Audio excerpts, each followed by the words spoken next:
Today I'll be sharing the value of Carinata in southeastern cropping systems as a commodity cover crop, providing the ecosystem services benefits as a cover crop, as well as improving producer economics by double cropping a winter crop with our primary agronomic row crops. The work presented here is funded primarily by a USDA NIFA project called SPARK, and SPARK is the Southeastern Partnership for Advanced Renewables from Carinata.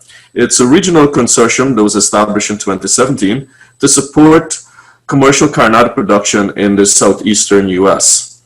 To specifically develop adaptable varieties and best management practices to incorporate Carinata into diverse rotations across the southeast.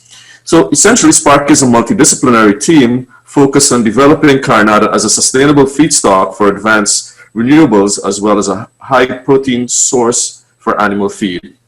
At present, SPARK has 108 members from 13 institutions, including land-grant institutions, universities, federal agencies, and industrial partners.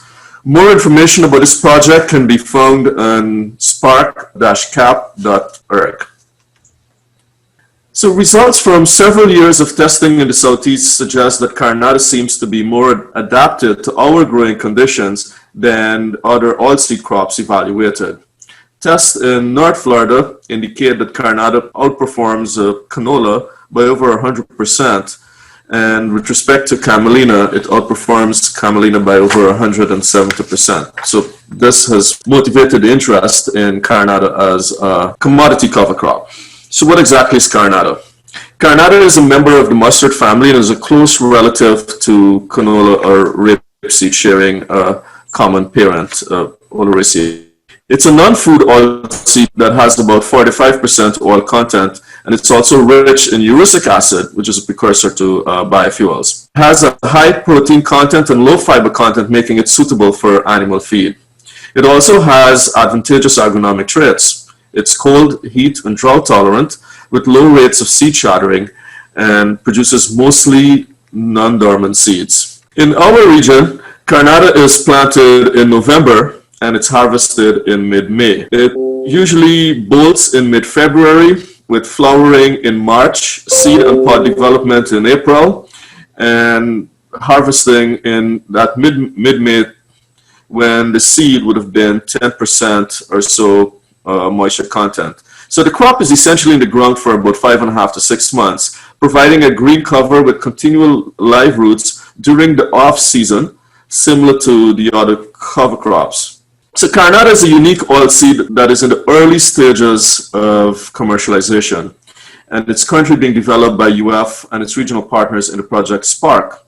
Our commercial partner, New Seed, is focused on the commercialization of the crop in South and North America, while our industrial partner, ARA, out of Panama City, their process for oil-to-fuel conversion was recently approved as a new production pathway for the production of sustainable aviation fuel. And there is a regional and national demand for sustainable aviation fuels that is providing the market pull for these fuels. So it seems like we have everything set in the Southeast to produce Carinata as a commodity cover crop. In addition, it's a certified sustainable feedstock. Carinata is a low indirect land use change feedstock, meaning that there is minimal or zero risk of indirect impacts such as deforestation or increased food prices. Recently, Carinata production in South America was certified as the world's first low indirect land use change feedstock by Roundtable on Sustainable Biomaterials, or RSB. In addition, Carinata is also certified by RSB as the only oilseed to produce sustainable oil and sustainable meal. Also, Carinata oil has a highly desirable oil chemistry for conversion to drop-in aviation fuels. As described earlier, Carinata has superior agronomic traits that makes it a desirable crop for our region. SPARK is currently working on some of the challenges with respect to cold tolerance and earliness to facilitate the production of Carinata on a larger scale. Carinata production is amenable to existing infrastructure of harvesting, handling, storage, and transportation. The timing of production makes this crop ideal for our region. It's planted in fall, harvested in spring for the tri-state region. It's mostly rain-fed, which means that it has a low water footprint. So double cropping Carinata provide ecosystem services as well as economic opportunities for our producers. There is considerable acres in the southeast, with about 28.5 million acres or so in the tri-state region, that represent a diversity of cropping sequences. Carinata readily fits into several of these rotations, but with further research and crop improvement, it can be grown as a winter commodity crop in most of these rotations. A recently published paper by some SPARC team members in Energy Research and Social Science concluded that Carinata may hold significant promise for producers in the Southeast by providing additional cash flow and off-season cover crop benefits. In the next few slides, I'd like to share the cover crop benefits of Carinata, followed by the economics of the crop. And these slides are taken from various research groups that make up SPARC. The ecosystem services that Carinata provides can be classified into three major categories: improving soil quality, improving soil fertility, and pest reduction. Carinata poses low or no weed risk to our ecosystem because of relatively low pod shattering. It has a low seed dormancy. You could get 100% germination of pure life seed in about 4 days, meaning there is no formation of a seed bank. There's also low reported feeding rates, and volunteers are easily controlled with broadleaf herbicide. Carinata is definitely considered a high residue cover crop. Over 4 years in one study in Quincy, Florida, we found that Carinata can produce on average 6,600 kilograms of dry matter per year, and it can be as high as 10,000 kilograms of dry matter per hectare per year. The decomposition and mineralization of this dry matter can improve the soil quality and fertility. We found that Carinata is a nutrient scavenger. Over the 4 years in that study, we applied 101 kilogram of N and 88 kilogram of K per year. And we removed about 19% greater N and 24% greater K than was applied in the seed and the straw, the material that is being returned to the soil.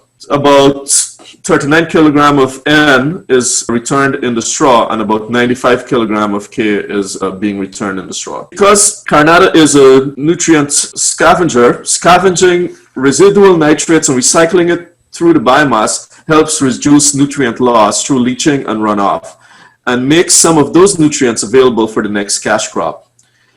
In the same study that I'm referring to, the total N inputs over a year, combining the winter and summer crop, is presented here in this column, N inputs kilogram per hectare. So 381 would have mean the amount of N applied to the winter Carinata and to the corn. So the nitrate leaching for each crop divided by the amount of fertilizer applied result in that very last column there, the nitrate leaching rate in percent. The results from 1 year suggest that Carinata reduces nitrate leaching compared to a winter fallow. In this study, double cropping Carinata with corn reduced the leaching by about 23% and in cotton by about 42%. A single corn crop or cotton crop, meaning that in the winter it is followed, increased the nitrate leaching to about 75 and about 70% for corn and cotton. Another ecosystem service that Carinata provides is the suppressing of weeds. Smooth pigweed can cause up to 60% yield loss in cotton and 30% yield loss in peanut. In this study, the researchers planted about 25,000 smooth pigweed seeds per square meter before planting Carinata. And then they tracked the emergence of smooth pigweed in March through May at 7-day interval. So the bars in this graph represent the cumulative emergence of smooth pigweed. They took soil samples from those plots and then germinated them in the greenhouse. What they found is that Carinata reduced the emergence of smooth pigweed within the growing season as well as the subsequent summer crop, so having that legacy benefit. They alluded to canopy closure preventing the emergence during the Carinata season, but there are legacy benefits of having Carinata in the rotation to suppress weeds. Carinata can also suppress nematodes, or having a winter crop can also help suppress nematodes. Here in Grabus' team tracked the nematode population before and after every planting season in that 4-year study presented earlier.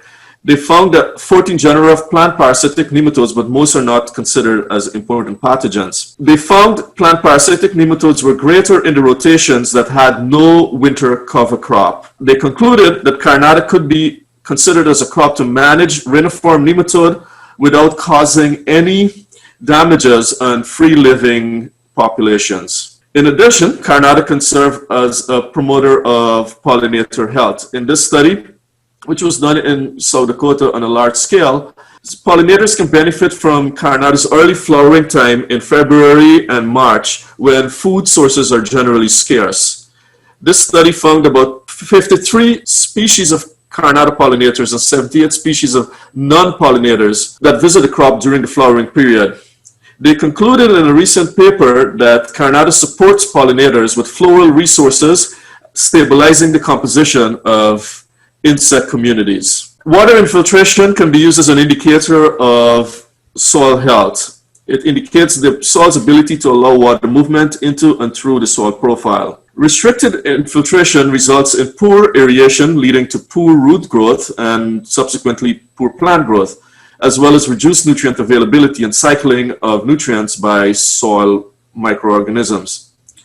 These data were taken during the growing season from 2 rotation trials in Quincy and Jay, Florida. We found that Carinata in the cropping system increased the water infiltration rate by 70%, and this may have considerable effect on reducing the risk of soil erosion in our cropping systems. To realize these ecosystem services, Carinata needs to be planted in a double cropping system. Should be planted in fall and harvested in May so that there is no delay in the summer crop planting. On-time planting may also reduce the risk of freeze damage as well as pressures.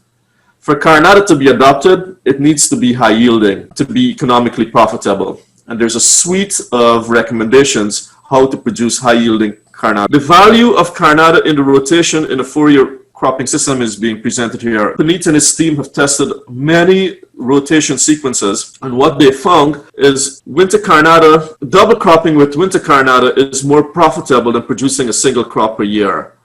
Rotations that include Carinata and soybean were more profitable than winter fallow. This is the combination of the 3 bars that are blue versus the combination of the 3 bars that are orange. To realize the ecosystem services described as well as the economics, we have a suite of management decisions that are presented here for high Carinata yield. The details can be found in an EDIS publication on IFA's website presented in the slide below. To bring that conclusion from that paper presented earlier, I have demonstrated that Carinata has shown significant promise for producers in the Southeast by providing additional cash flow and off-season cover crop benefits. There is considerable ecosystem services that the crop provides. However, what will limit adoption and commercialization is improving the profitability of Carinata within our diverse cropping systems.